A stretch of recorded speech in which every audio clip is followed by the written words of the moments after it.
The Department of Agriculture hosted an information session on the AGOA in preparation of the 20th AGOA Forum set to take place on the 2nd to the 4th of November in Johannesburg. The session, attended by South African farmers, agribusinesses, traders, farmers, organizations and other value chain players, aimed to highlight the importance of AGOA to the sectors and element for U.S. market access. The session outlined the shared Africa and South Africa's position on AGOA. To discuss this further, we are joined now by Deputy Director General for Agricultural Production, Biosecurity, Natural Resource Management, Mr. Dipepeneneng Serage. A very good evening to you, and thank you so much for speaking to us. Perhaps let's just first start with AGOA, particularly in the agricultural sector. What has it done for South Africa? Thank you very much, and good evening to your viewers. It has done a lot, actually. As you would understand that AGOA is actually a one-sided market access. Unlike other market accesses where trade would be on a reciprocal basis, AGOA is one-sided. It's basically about South African products gaining U.S. market access duty-free. So of the many products that are included in the AGOA discussions and negotiations, about thousands of those are agricultural products. So yeah, it does allow more, an opportunity for South African agricultural products to gain U.S. markets.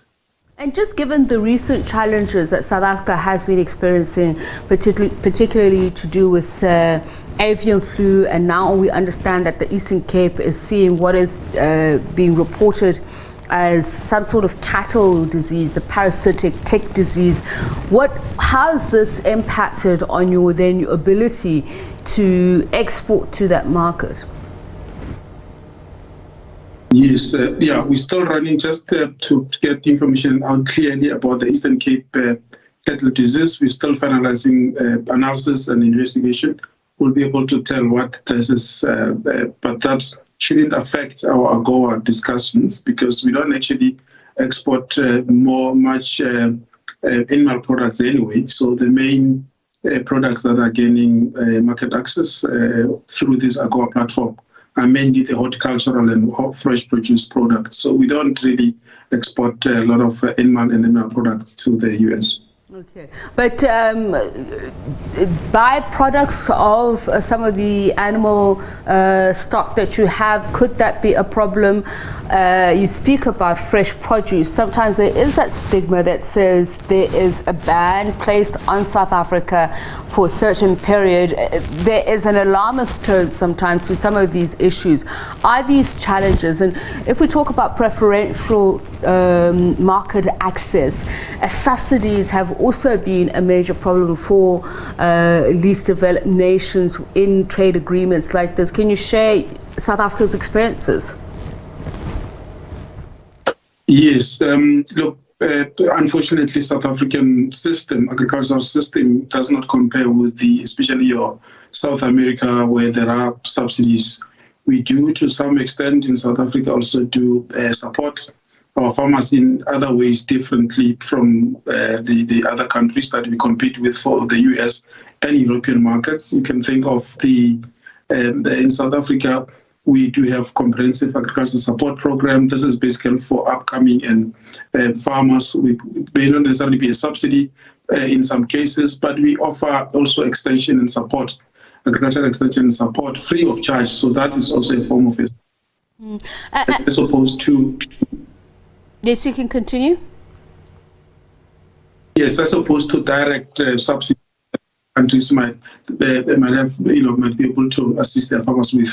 So yes, our farmers really, as soon as we conclude the discussions, maybe let me explain that much as there's an AGOA platform through which our farmers, especially those of fresh produce, can access US markets, there are still requirements that have got to be met.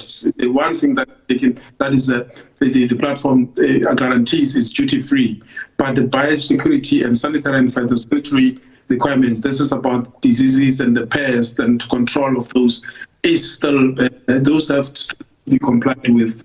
So you would know that export of fruits and vegetables, risk or poses a risk to whatever market you're sending it to. So those have got to be complied with. We've got to still ensure that the fruits that we send to the US are free of disease and pests. As a matter of fact, we're not able to export all our products because if you think of, we're busy negotiating for lychees, for instance, for avocado, for mangoes, for instance, we still don't have an open market to the US. Is because of the disease and pest of concern to them.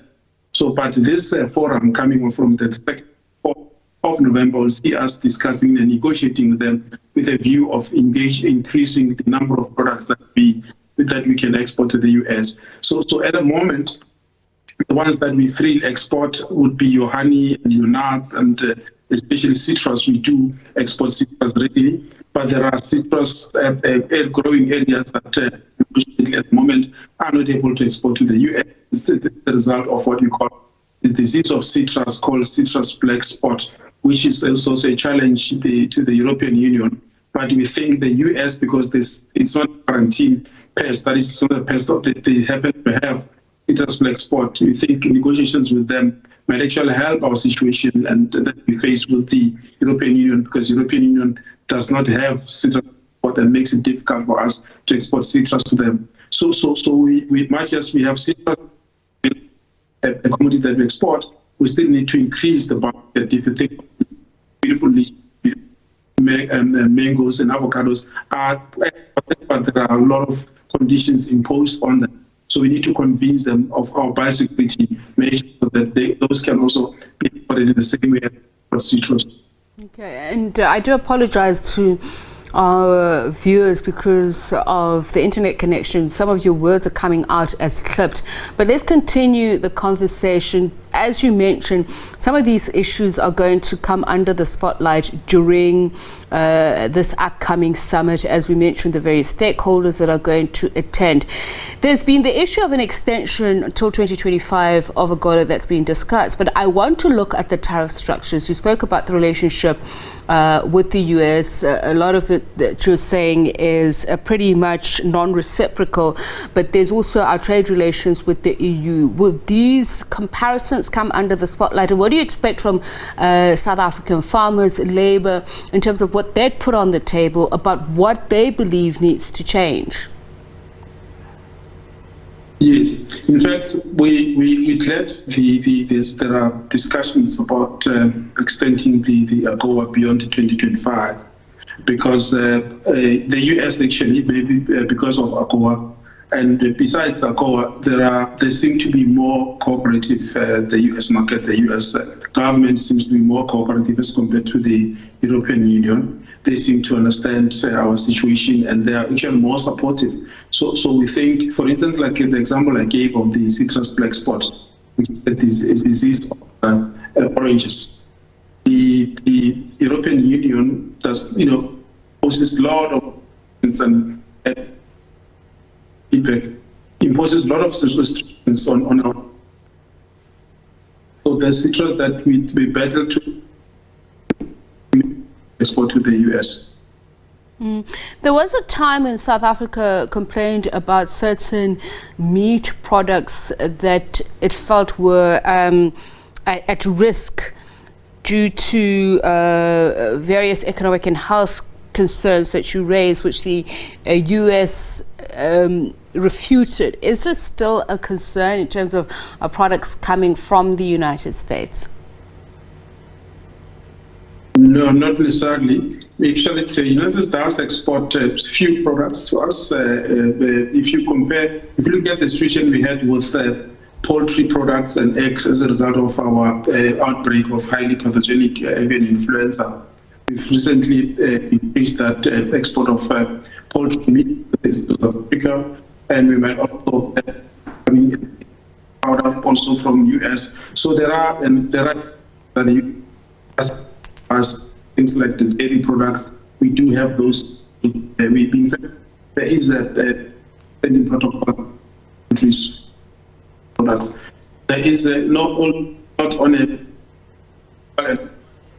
There's no balance. There are a few that import from the.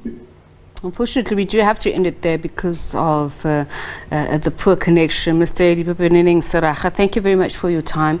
He is the Agricultural Production, Biosecurity, Natural Resource Management at the Department of Agriculture. He's the DDG there.